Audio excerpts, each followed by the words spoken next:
عايزه تعملي غدوه سريعه وتطلع معاكي احسن من المطاعم؟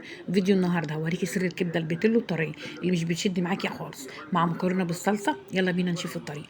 هنسمي الله ونصلي على الرسول عليه افضل الصلاه والسلام ونبتدي الفيديو. طبعا ارحب بكل المشتركين معانا، منوريني دايما كده يا رب على طول. طبعا عمري ما انسى المقدمه بتاعتنا، منوريني دايما كده يا رب على طول.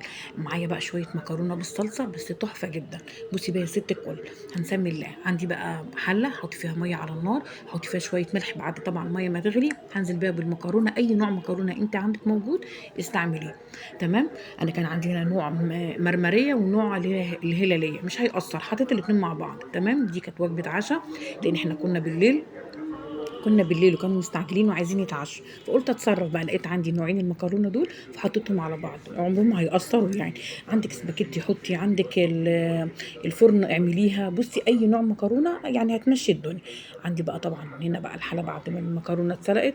جبت الحله طبعا وحطيت فيها معلقه سمنه مع شويه زيت صغيرين قوي. ليه بقى؟ لان عشان انا عايزه المكرونه تلمع معايا، ما تبقاش المكرونه مجبسه او ناشفه في بعض كده. تمام. نزلت بقى طبعا بالصلصه معايا. الصلصه دي انا اول مره استعملها، انا هجربها معاكم وهنشوف هنديها كام من 10. تمام. صعب جدا، حاولت ان انا افتحها، كان الغطا بتاعها كان صعب قوي. فضلت وراها لحد ما المهم فتحتها، نزلت بالصلصه على السمنه. ولازم اديها لازم اديها الصدمه دي عشان ايه؟ تعمل عشان تفكي لي الماده الحافظه اللي فيها. تمام. يعني هحط عليها رشه فلفل اسود عشان تفك الماده الحافظه اللي معايا. ومش هنسى برده رشه السكر اللي تبقى معايا عشان الحموضه. تمام. هشوح بقى الصلصه كويس قوي وهنزل عليها بشويه ميه ان هي هتعامل معاها معامله الطماطم بالظبط. تمام. انا بحب استعمل مكرونه لصلصه، ما بحبش او عمري ما عملت المكرونه بصلصه طماطم ابدا. لا، بحب انا الصلصه المعلبه. بالمناسبه يا جماعه، النوع اللي انا كنت بستعمله كنت انا ذكرته قبل كده، كان نوع حلو قوي قوي قوي، معتمده برده من سنين. بس للاسف الفتره الاخيره دي معرفش ايه اللي حصل له بقى. فعموما انا استعملت النوع ده برده وهنشوف برده مع بعض. تمام. دي بقى كبده بتلو، انا كنت بجيب او كان بيجي لنا كبده من عند الجزار طازه يعني وكده. بما ان احنا كنا بالليل طبعا فما فيش جزار فاتح بالليل، فجبنا بقى الكبده دي من فتح الله. النوع ده حلو قوي، ده مطبوخ تبع الشريعه الاسلاميه، حلو قوي قوي. انصحك يعني تجيبيها لو مش متاح ليكي انك تجيبي من عند الجزار. تمام. ده كان كيلو الا ربع.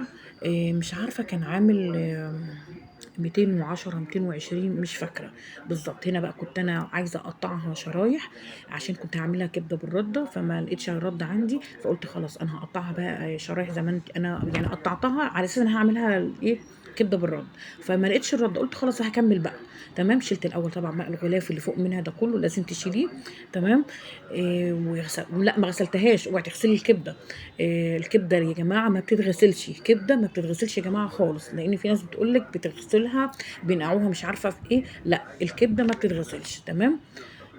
هنا بقى كنت جبت صينيه كبيره، حطيت فيها بقى الكبده بعد ما قطعتها كويس او قطعتها شرايح. حطيت عليها بقى التتبيله بتاعتها، اللي هي ايه التتبيله بتاعتها؟ بصي بقى يا ست الكل، معلقه ثوم مفروم كبيره، معلقه كزبره ناشفه ناعمه، معلقه كمون او اقل كده معلقه عشان الكمون ايه، ما بحبش الكمون كتير يعني. وفلفل اسود وشويه الملح طبعا. ويا سلام بقى لو كان عندك قرن فلفل اخضر حامي، كان هيوديلك الكبده دي في حته تانية خالص. بس سبب قلت لك انها كان بالليل فما كانش عندي ايه بقى فلفل. وطبعا عصير الليمون، تنسيش عصير الليمون على الكبده. تمام. عندي بقى صينيه جبت فيها حطيت فيها شويه زيت كويسين كده. هنزل بقى بالكبده او هقلب الكبده كويس قوي في التتبيله. بس الارجح ليكي يعني ان انت تسيبي الكبده في التتبيله بتاعتها. تمام. طبعا كلنا عارفين الكلام ده، بس انا بتكلم برضو للبنات اللي هم لسه يعني في بدايات حياتهم برضه. حاولي تسيبي الكبده، كل ما بتسيبي الكبده بتسيبي الفراخ بتسيبي اي حاجه في التتبيله بتاخد يعني ايه، هتديكي طعم احلى. انت فاهمه ازاي؟ طبعا بقى هنزل بقى بالكبده. انا عملت الكميه دي على مرتين يعني. تمام. لان ده كان ما شاء الله كانت كميه كبيره، فعملت ايه على مرتين. بصي بقى تعالي شوفي بقى الكبده وطراوه الكبده. بصي بتقطع معاكي ازاي، بصي بكل سهوله. انا ما كنتش قادره امسكها لانها كانت سخنه.